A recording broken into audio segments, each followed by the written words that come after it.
जय हिंद। सबको मेरा नमस्कार। कैसे हैं आप सब? शानदार होंगे, ज़बरदस्त होंगे। बच्चा, आज हम बात करेंगे ज्वालामुखी, वॉल्केनो। अक्सर एग्जाम में पूछा जाता है वॉल्केनो क्या होता है, जो कि यहाँ पर आपको जितने भी तरीके से जो भी आप एग्ज़ाम की तैयारी कर रहे हैं यहाँ पर आज हम पूरी डिस्कस कर लेंगे। किसी भी लेवल की आप तैयारी कर रहे हैं, इसलिए कि मैंने यहाँ पर जितनी चीज़ें लिखा है इसके बारे में आज हम एक एक चीज़ों के बारे में बात करेंगे और इनके ज्वालामुखी के कितने प्रकार होते हैं इसके भी बारे में हम चर्चा करेंगे। तो आप पूरी वीडियो में बने रहना। ज़बरदस्त तरीके से आज हम इसको समझेंगे, एक बेहतर तरीके से, जो कि आपने आज तक कभी उस तरीकों को अप्लाई करेंगे तभी आपको ये चीज़ एक मतलब रट जाएगा। मेरा मानिए क्या हो जाएगा, रट जाएगा और आपको ये चीज़ें हमेशा दिमाग में फीड हो जाएंगी। ज्वालामुखी, वॉल्केनो। तो बच्चा, हम अगर शुरू करें तो वॉल्केनो पहले क्या होता है, ज्वालामुखी।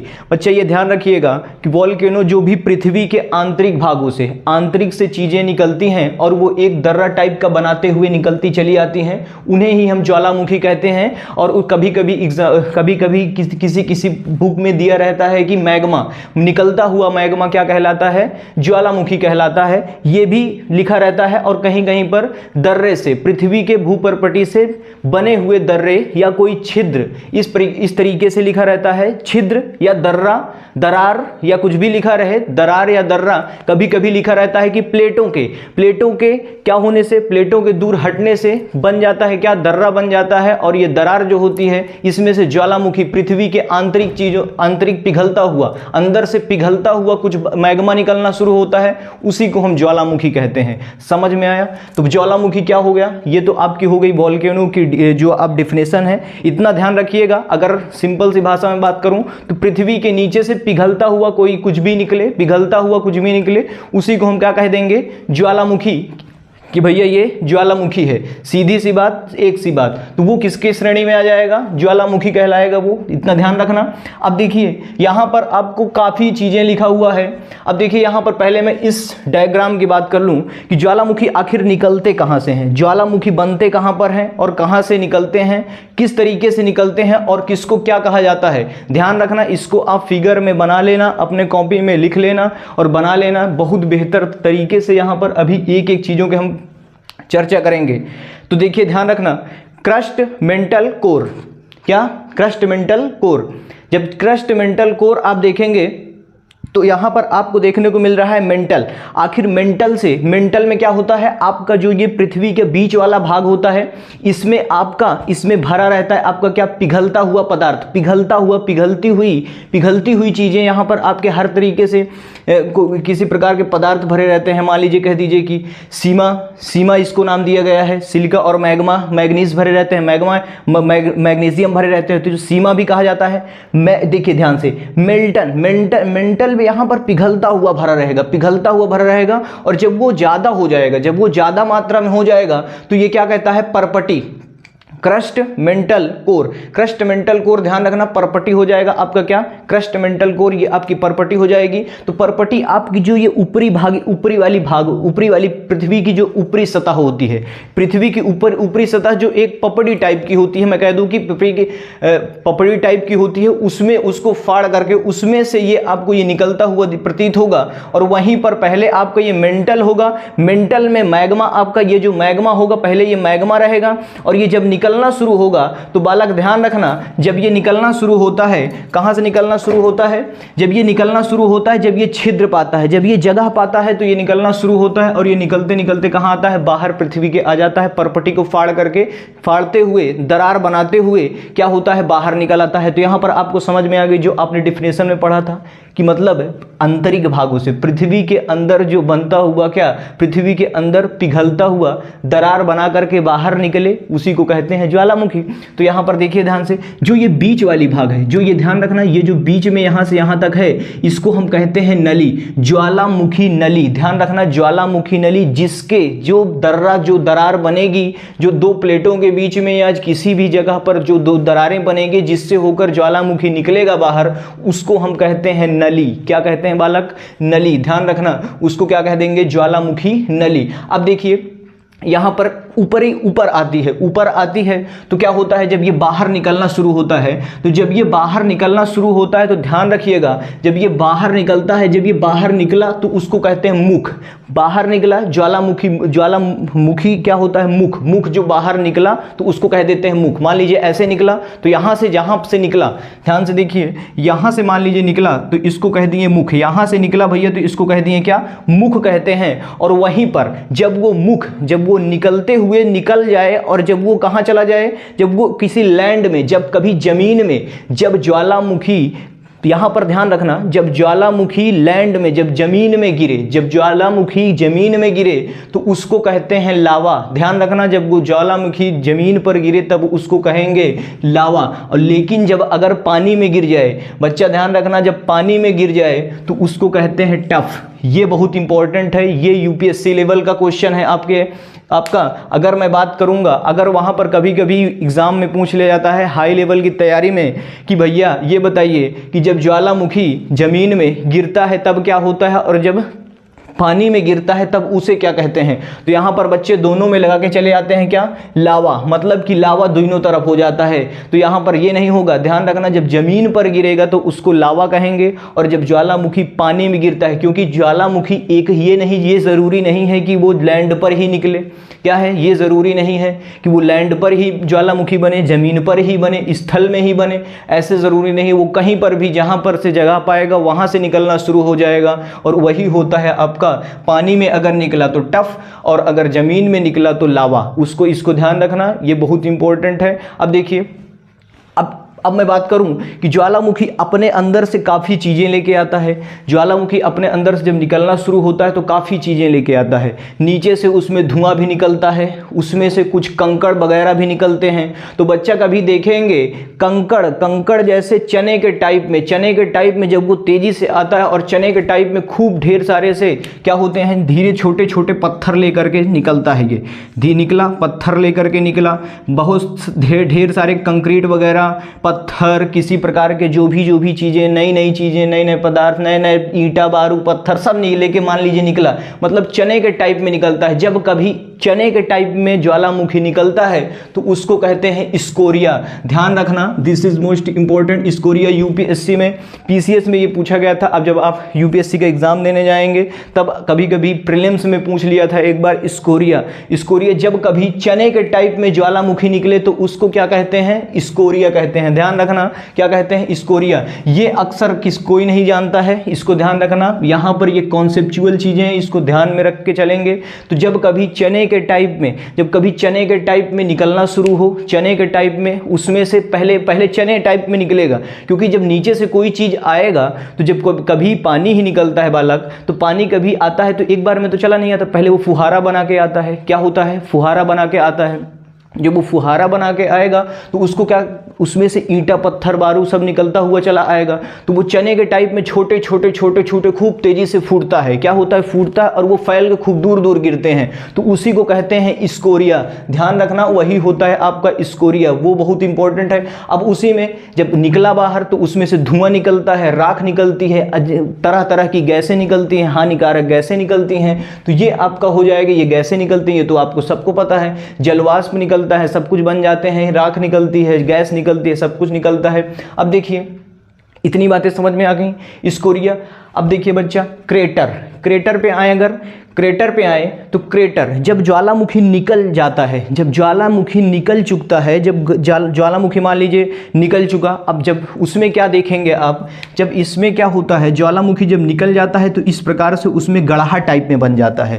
क्या बन जाता है, गड़हा टाइप में। और जब गड़हा टाइप में बन जाता है और जब कभी गड्ढे में जो ज्वालामुखी का गड़हा होगा उसको हम, उसमें जब पानी भर जाता है तो उसी को हम कहते हैं क्रेटर। और कभी नाम सुने होंगे आप, क्रेटर झील, उसी को कहते हैं क्रेटर झील। ध्यान रखना, क्या कहते हैं, उसी को कहेंगे क्रेटर झील। ज्वालामुखी से बना हुआ, क्या बालक, ज्वालामुखी से बना हुआ और भर जाए उसमें पानी, ज्वालामुखी से बना हुआ गड्ढा कह दीजिए, गड्ढा कह दीजिए, कुछ भी, गर्त कह दीजिए, गढ़ा गर्त कह दीजिए। अब गर्त अगर आप लिखने जा रहे हैं तो आप लिखेंगे कि ज्वालामुखी से बने हुए गर्त में, उसको क्या कहेंगे, क्रेटर झील, मतलब पानी भर जाए उसमें तो उसको क्या कह देंगे, क्रेटर झील। और जब कभी भी देखेंगे और जब ये लावा निकल चुका, क्रेटर निकल चुका, नली बन चुकी, मुख भी आप देख चुके हैं, और जब ये पूरा निकल जाए, पूरा निकल करके जब एक प्रकार से, जब देखेंगे कि एक प्रकार से बालक क्या बन जाता है, एक प्रकार से शंकु के टाइप में बन जाता है।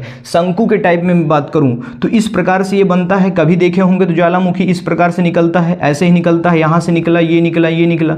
तो बालक ये जो पहली वाली घटना मैंने बनाई ना, तो इसी को कहते हैं ज्वालामुखी शंकु। ये शंकु के टाइप में है कि नहीं है, क्या है, शंकु के टाइप में है कि नहीं है, ध्यान से देखिए इसको, ये शंकु के टाइप में है कि नहीं, ये वाली घटना क्या है, शंकु के टाइप में है। इसी को कहते हैं ज्वालामुखी शंकु। मतलब जब ये पानी में निकलेगा तो उसको कहेंगे टफ, और जब ये लैंड में निकलेगा तो इसको कहेंगे क्या, लावा।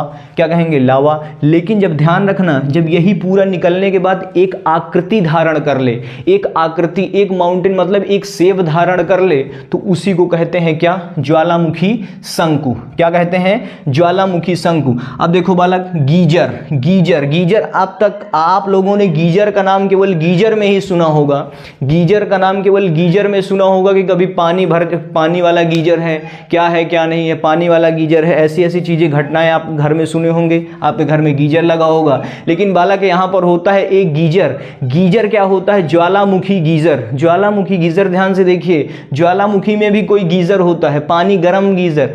ध्यान रखिए ये कि जब कभी ज्वालामुखी निकलना शुरू हो जाए, जब कभी ज्वालामुखी निकलना शुरू हो जाए, मैं बात करूं कि जब कभी ज्वालामुखी निकलता है तो वो ये देखकर नहीं निकलता कि मैं कहाँ निकलने जा रहा हूं, जहां से जगह पाया वहां से निकला, जहां से जगह पाया वहां से निकला। तो वो जब पानी से होकर के निकलता है बालक, जब ये परपटी में आ पाएंगे, जो हमारी सतह होती है ऊपर वाली, उसके नीचे क्या है, पानी आपको देखने को मिलेगा।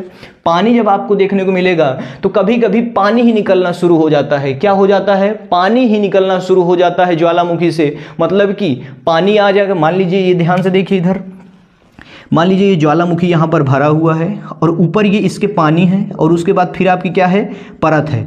अब बालक जब यहाँ से ज्वालामुखी निकलेगा तो ये पानी को भी साथ में लेके आएगा, और जब ये पानी को भी साथ में ले आएगा तो पहले ये पानी निकलेगा। क्या निकलेगा, पहले पानी निकलेगा तब ज्वालामुखी निकलेगा। तो जो ये पानी निकलता है, गर्म पानी, इसी को कहते हैं बालक गीजर, ज्वालामुखी गीजर। ये बहुत इंपॉर्टेंट है, कभी कभी एग्जाम में पूछता है कि ज्वालामुखी में गीजर होता है क्या, ज्वालामुखी में गीजर होता है क्या। तो ध्यान रखना कि जब कभी परपटी पर, यहां पर परपटी पर पानी के साथ में जब ज्वालामुखी निकले, मतलब पानी, ये आपको अलास्का में देखने को मिलेगा, अमेरिका में है ये आपको वहीं पर ज्यादातर देखने को मिलेगा। अलास्का में ये हमेशा निकलता रहता है बालक, हमेशा नहीं, हमेशा की मैं बात करूं तो हमेशा 10 दिन 15 दिन, मतलब इतना भयानक निकलता है, इतना भयानक गर्म होकर के निकलता है कि एकदम फुफकारा टाइप में, जैसे आप ऊपर से नहाते समय लगा लेते हैं, कुछ भी ले लीजिए, तो मतलब कि वैसे टाइप में निकलता है। और वो क्या होता है, गर्म निकलता है, भयंकर एकदम गर्म टाइप का निकलता है। तो इसी को कहते हैं, मतलब इसमें ज्वालामुखी फिर नहीं निकलते, मतलब कह सकते हैं कि एक प्रकार से ज्वालामुखी का गैस निकल रही है, गैस निकल रही है, कह दीजिए कि गैस निकल रही है। तो ज्वालामुखी की जो गैस निकलती है भैया, तो ये गीजर पानी उन्हीं को लेकर के चलती है। कभी कभी ज्वालामुखी भी निकल आता है, ऐसा नहीं है कि ज्वालामुखी ना निकले। तो यहाँ पर अलास्का आप जाएंगे अमेरिका में, तो वहां पर ये घटना ज्यादा गीजर वाली देखने को मिलती है, ज्यादा और कहीं नहीं देखने को मिलते। अलास्का में आपको ये देखने को मिलेगी। अलास्का आप एक अमेरिका का एक पार्ट है, जो कि आप देखे होंगे, अमेरिका का एक पार्ट जो कि इधर आपको पश्चिम में दिखाई पड़ेगा। कहाँ दिखाई पड़ेगा, वे पश्चिम में, नॉर्थ पश्चिम में दिखाई पड़ेगा ये, ठीक है। तो वहाँ पर आपको वो दिखाई पड़ेगा। तो नॉर्थ ईस्ट में, अब नॉर्थ वेस्ट में जाएंगे तब आपको ऐसे मैप में खोल के देखेंगे तो इस प्रकार से यहाँ पर आपको अलास्का इस प्रकार से देखने को मिलेगा। और यहाँ पर आपका क्या है कि वो है, तो यहाँ पर आपको देखने को इस पार्ट में मिलता है, ये अलास्का में निकलता है। इतना याद रखिए कि गीजर कहाँ निकलता है, अमेरिका के एक भाग है जहाँ पर, अमेरिका का एक पार्ट है अलास्का, जहाँ पर आपको गीजर देखने को मिलेगा, ज्वालामुखी गीजर देखने को मिलता है। इतनी बात समझ में आ गई, इतनी बात समझ में आ गई। अब आगे हम बढ़ें, इतनी बात समझ में आ गई होगी, स्कोरिया वगैरह।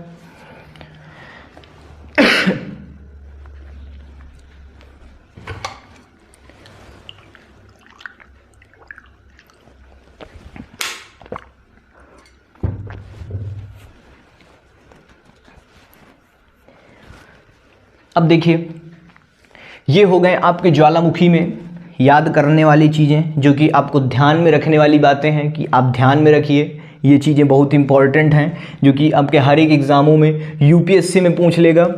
ज्वालामुखी दे देगा और आपसे पूछ लेगा कि भैया ज्वालामुखी समझाइए, तो आपको ये सारी बातें समझाना पड़ेगा, क्योंकि ये इसमें यही बातें हैं ही हैं बताने लायक कि इसमें ये चीज़ें घटनाएं होती हैं, ये चीज़ें होती हैं। और कभी CGL CHSL का पेपर देने जाएंगे तो वहाँ पर वन वर्ड में, कभी प्रीलिम्स में टफ पूछ लेता है, मतलब कि यूपीएससी में आपका प्रीलिम्स में टफ पूछ लेगा, स्कोरिया पूछ लेगा, गीज़र पूछ लेगा।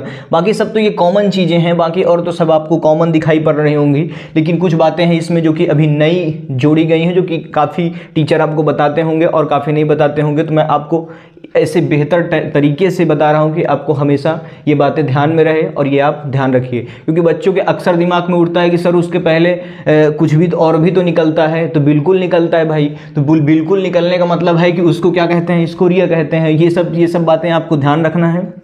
अब देखिए कभी कभी देखे होंगे, अब हम चलें अगर ज्वालामुखी के प्रकार के बारे में, तो ज्वालामुखी के कितने प्रकार होते हैं? ज्वालामुखी 3 प्रकार के होते हैं। पहली है आपकी मृत ज्वालामुखी, और दूसरी है प्रसुप्त ज्वालामुखी, जिसको आप सुसुप्त ज्वालामुखी भी कहते हैं, और सक्रिय ज्वालामुखी, जो कि आपका एक सक्रिय ज्वालामुखी है। अब देखिए, मैं एक एक की बात अगर करूं बालक, तो मृत ज्वालामुखी ये होता है, मान लीजिए ये ज्वालामुखी है, ये ज्वालामुखी है। अभी एक जगह पर, ये मान लीजिए मैं अभी इस जगह पे हूँ, अब यहाँ पर मान लीजिए कभी जिस जगह पे हैं आप हैं, हम हैं, जिस जगह पे हैं अब हम एक जगह पर देख रहे हैं कि वहाँ पर ज्वालामुखी, उस क्षेत्र में ज्वालामुखी निकल रहा है, ज्वालामुखी उस क्षेत्र में निकल रहा है। अब ज्वालामुखी बालक उस क्षेत्र में निकल रहा है, तो उसको अगर वो हमेशा निकल रहा है, अगर हमेशा निकल रहा है या पहले निकलता था, यदि अगर पहले निकलता था और अब नहीं निकल रहा है, ध्यान रखना, पहले निकलता था अब नहीं निकल रहा है और अब निकलने की संभावना भी नहीं है, तो उसको कहेंगे मृत ज्वालामुखी। ध्यान रखना, पहले निकल रहा था, अब नहीं निकल रहा है, आने वाले समय में भी नहीं निकलने की ज़रूरत और निकलेगा भी नहीं, तो उसी को कहते हैं मृत ज्वालामुखी। मतलब अब वो ज्वालामुखी मर चुका है। ध्यान रखना, अब वो क्या हो चुका है, मर चुका है, मतलब कि एक्सपायर हो चुका है। क्या हो चुका है? एक्सपायर हो चुका है। प्रसुप्त ज्वालामुखी, प्रसुप्त ज्वालामुखी बालक ये होता है कि कभी कभी देखे होंगे कि कोई जगह है, कोई एरिया है, और उसमें से कभी कभी देखे होंगे कि आज निकला ज्वालामुखी और उसके बाद साल भर, 5 साल, 10 साल, 20 साल बाद निकला, 50 साल बाद निकला, तो क्या हो जाएगा वो, मतलब कुछ समय छोड़ करके निकले, मतलब कि हमेशा ना निकले, कुछ समय पर निकले, मतलब 10 साल, 20 साल, 25 साल, 40 साल, इस तरह से निकले, लेकिन निकले जरूर। ध्यान रखना, क्या हो, निकले जरूर, तो उसको कहते हैं सुसुप्त ज्वालामुखी। मतलब कि वो ना मरा ही है और ना वो एकदम सक्रिय है, मतलब कि ना एकदम युवा अवस्था में, मतलब कि ना एकदम तेज, एकदम युवा में भी है, तो उसको कहते हैं प्रसुप्त ज्वालामुखी या सुसुप्त ज्वालामुखी। ठीक है, और इसकी अगर मैं एग्जाम्पल की बात करूं बालक, तो इसका एग्जाम्पल हो जाएगा भारत का जो आपका नारकोंडम द्वीप है। नारकोंडम द्वीप आप देखेंगे तो नारकोंडम द्वीप आपको ये देखने को मिलेगा कि नारकोंडम आपका जो ये कभी कभी ये पूछ लेता है कि ज्वालामुखी द्वीप क्या होता है। देखिए क्वेश्चन, देखिए कैसे बनते हैं क्वेश्चन, यूपीएससी में कैसे क्वेश्चन बढ़िया से घुसा के पूछता है कि ज्वालामुखी द्वीप कैसे क्या होता है। तो बालक, ज्वालामुखी द्वीप वही होता है जो ज्वालामुखी से बने, उसी को कहते हैं ज्वालामुखी द्वीप। आपका भारत में ज्वालामुखी, जो सुसुप्त ज्वालामुखी है जिसका नाम नारकोंडम है, ये आपका क्या है, एक सुसुप्त ज्वालामुखी है, और आपका ये क्या है, ज्वालामुखी द्वीप भी है। ध्यान रखना, ये जो हमारा नारकोंडम जो आपका है, ये इसको आप देखेंगे अंडमान निकोबार, मैप खोल करके देखेंगे, अंडमान निकोबार के पूर्व में, अंडमान निकोबार के पूर्व में आप देखेंगे, अंडमान निकोबार है उसके पूर्व में आप देखेंगे तो वहां पर आपको ये नारकोंडम देखने को मिलेगा, और उसके जस्ट नीचे सक्रिय ज्वालामुखी आ जाएगा जिसका नाम बैरन है। अब देखिए सक्रिय का नाम क्या है, सक्रिय क्या होता है, जो हमेशा निकलता रहे। हमेशा निकलने की बात मैं करूं तो भैया, हमेशा निकलने की बात मैं करूं कि 10 दिन, 15 दिन, 20 दिन में निकलता ही रहे, उसका कोई वही नहीं कब निकल जाए, अभी निकला 2 घंटे बाद फिर निकल जाए, मतलब कि 1 एक युवा अवस्था है, अभी ये नया नया तैयार हुआ है, ऐसे कह सकते हैं कि जो अभी ही तैयार हुआ है और ये हमेशा निकल रहा है, उसी को कहते हैं सक्रिय ज्वालामुखी, जो कि आपको एक भारत में देखने को मिलेगा। और भारत का एक द्वीप है जहां पर, जिसका नाम है बैरन द्वीप, जहां पर ये भी आपका एक क्या है, ज्वालामुखी द्वीप है, जो कि एक ज्वालामुखी के कारण ही बना है। क्या है? ज्वालामुखी के कारण ही बना है ये द्वीप, जिसका नाम दे दिया गया है बैरन द्वीप। बैरन द्वीप भी कह सकते हैं आप। यदि आप अगर क्वेश्चन पूछ लेता है कि ज्वालामुखी द्वीप कौन कौन से हैं या ज्वालामुखी द्वीप को समझाइए, तो आप इन दोनों का एग्जाम्पल लेकर के और बेहतर ढंग से एक्सप्लेन करेंगे। एक्सप्लेन करने की मैं बात करूं तो भैया जो ज्वालामुखी से बनेंगे, जो ज्वालामुखी से बना हुआ द्वीप है, उसी को हम कहते हैं ज्वालामुखी द्वीप।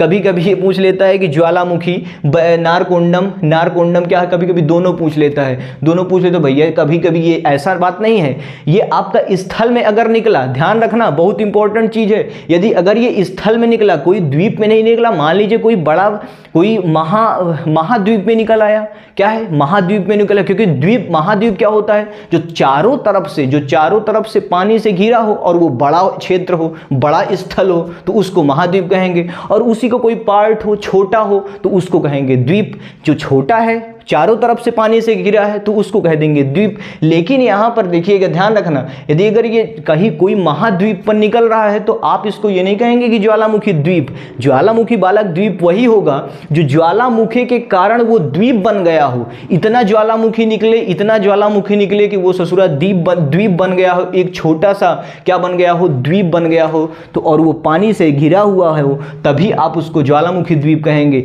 ना कि क्या है, ना कि वो बड़ा महाद्वीप में हो और कहीं बीच में निकल रहा हो, तो वो आप उसको नहीं कहेंगे। यदि अगर पानी होने के उसमें है, तब आप भले कुछ घटनाएं होती हैं जो कि आप समुद्र में, बगल में, किनारे में वो आपको देखने को मिलेगा, तब आप उसको एक द्वीप में ला लेंगे। मतलब कि अगर बहुत भारी हो गया, तब आप उसको द्वीप कहेंगे, क्योंकि द्वीप जानते हैं आप छोटा हो, महाद्वीप से छोटा हो भाई। महाद्वीप की बात है कि एक विशाल द्वीप महाद्वीप हो, और अगर छोटा है तो वो द्वीप हो जाएगा, और वो एक किससे बना हो, ज्वालामुखी से बना हो, तब आप उसको द्वीप। एग्जाम्पल में बेहतर है आपको नारकोंडम बैरम आपका क्या है, ये आपका एक ज्वालामुखी द्वीप ही हैं, और ये आपको भारत में देखने को मिलेंगे। भारत के जो आपके अंडमान निकोबार के पूर्व में देखेंगे, आप अंडमान निकोबार के पूर्व में देखेंगे तो आपको ये देखने को मिलेंगे, ये दोनों। तो इतनी बात समझ में आ गई। ज्वालामुखी के कितने प्रकार? 3 प्रकार। ज्वालामुखी क्या होता है मैंने ये बता दिया। कौन को ज्वालामुखी द्वीप क्या होता है, ये बहुत इंपॉर्टेंट है। एग्जाम में यूपीएससी में पूछता है, बेहतर ढंग से पूछेगा। यूपीएससी में बालक जब आप कॉपी लिखने जाएंगे, कॉपी लिखते समय आपसे ये बातें पूछेगा कि ज्वालामुखी द्वीप क्या होता है।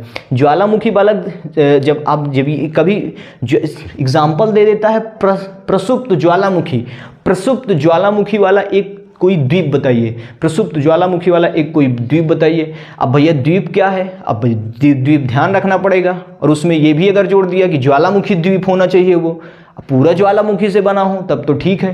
तो ध्यान रखना, ये बहुत इंपॉर्टेंट है। नारकोंडम ध्यान रखिएगा, ये बहुत इंपॉर्टेंट है। और ये बैरम भी आपका सक्रिय पूछ लिया तो आपका बैरन हो जाएगा। इधर सारी बातें मैंने एक्सप्लेन कर दी है। तो ये है हमारा ज्वालामुखी, और ये है इसकी सारी बातें। तो ज्वालामुखी ये हो गया, वो हो गया, सारी बातें यहाँ पर आपको मैंने डिस्कस कर दिया है। मिलेंगे बालक नेक्स्ट वीडियो में। शानदार, ज़बरदस्त, जिंदाबाद, बने रहिएगा। और भी नेक्स्ट क्लासेस हैं। पॉलिटी आपको चल रही है, देखिएगा पॉलिटी आपको, अगर आपको फिर से शुरू है पॉलिटी आपकी, तो वहाँ पर आप जाइए, प्लेलिस्ट देखिए, वहाँ पर आपको एक तरफ पॉलिटी की और एक तरफ ज्योग्राफी की, जो कि आपको एग्ज़ाम लेवल से किसी भी तरीके का आप एग्ज़ाम दे रहे हों, बेसिक अगर आपका नहीं बना है तो आप बिल्कुल मिलिए मुझसे। ज़बरदस्त तरीके से एक बेहतर ढंग से समझाने के लिए मैं यहाँ पर आपको मौजूद हूँ। शानदार, ज़बरदस्त के लिए ऑनलाइन का फ़ायदा उठाइए, बेहतर ढंग से पढ़ाई करिए, किसी चीज़ का उपयोग में लाइए, ना कि दुरुपयोग करिए। क्योंकि आज के युग में हमेशा आपके पास फ़ोन, हमेशा सबके पास है। जो छोटा सा बच्चा भी है, 10 में भी पढ़ता है, तो उसके भी पास बालक आज के डेट में फ़ोन है। तो आप उसको सही जगह पर इस्तेमाल करें, मेरा माने तो वहाँ पर आप जाइए और आप पढ़ाई कर सकते हैं ज़बरदस्त तरीके से। ऑनलाइन का ज़माना चल रहा है, डिजिटल भारत डिजिटल हो रहा है हमारा, तो धीरे धीरे आप बढ़े रहिए। ठीक है, मैं मिलूँगा नेक्स्ट वीडियो में, तब तक के लिए जय हिंद।